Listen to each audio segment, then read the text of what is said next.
Outlaw, a KXAN investigative project. Our team is looking at the connection between a 50-year-old state law banning homosexual conduct and the record number of legislative proposals introduced in 2023 impacting LGBTQ+ Texans. The debate surrounding many of those bills focused on children and families. Some passed into law, some are challenged in court, and others are bound to resurface in future sessions. At least 23 states have passed laws in recent years banning transgender athletes from teams in line with their gender identity.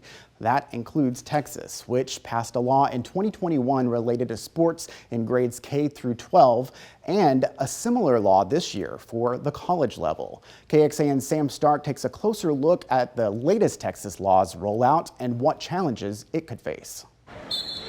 Growing up in the Dallas area, athletics were always a big part of Mac Beggs' life. Did baseball, t-ball, soccer, pole vault, volleyball, like everything. He eventually found wrestling. I just came home one day and I just told my grandmother, like, I was just completely drenched in sweat. And she was looking at me like, what have you been doing all day? And like, you've run from school? I was like, no, I decided to join wrestling. Beggs says he always felt different than the other kids, so after sessions with a gender therapist, he decided to start transitioning.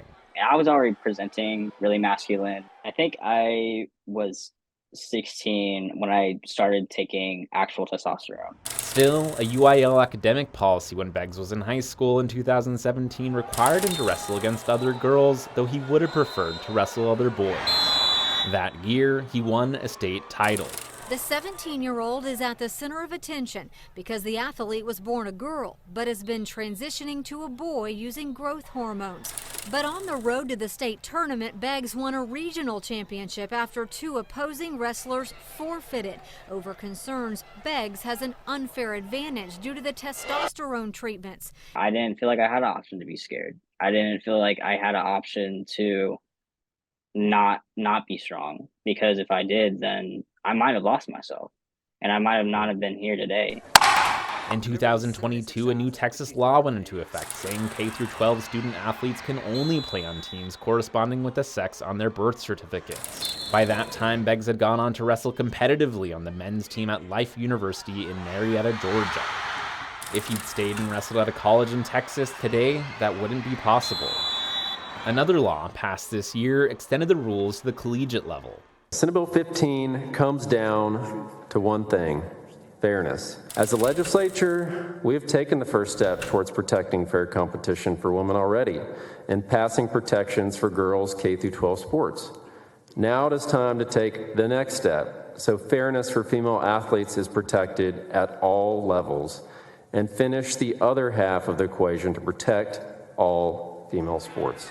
Under the latest law, schools found in violation can face a civil lawsuit. 11-time NCAA All-American swimmer Jerry Shanto advocated for Senate Bill 15's passage. If we don't do the small things right now and really protect this and protect the female category of sport, I don't know where we're going to be in 12 years or 22 years. I don't want my grandchildren, my daughter, to not have these opportunities that I had.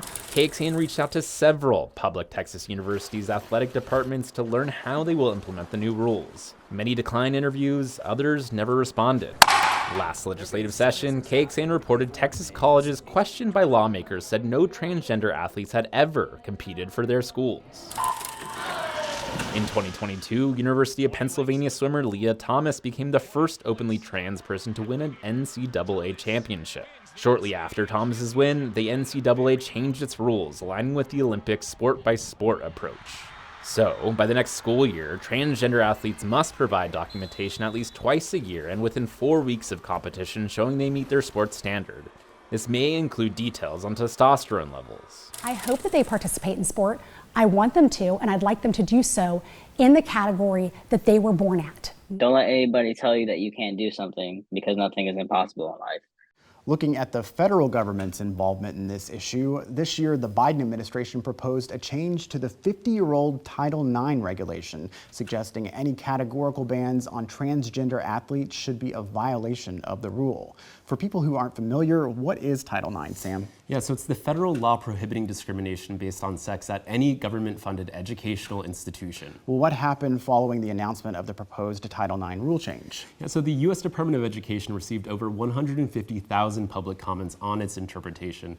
One letter, co-signed by 25 Republican governors, including Greg Abbott here in Texas, called for the agency to withdraw the proposal. The agency had previously announced it would release the change last month, but higher education experts tell us that was an overly optimistic assessment. The agency told KXAN the staff was working overtime to carefully consider every comment, using every resource to finish the process as soon as possible.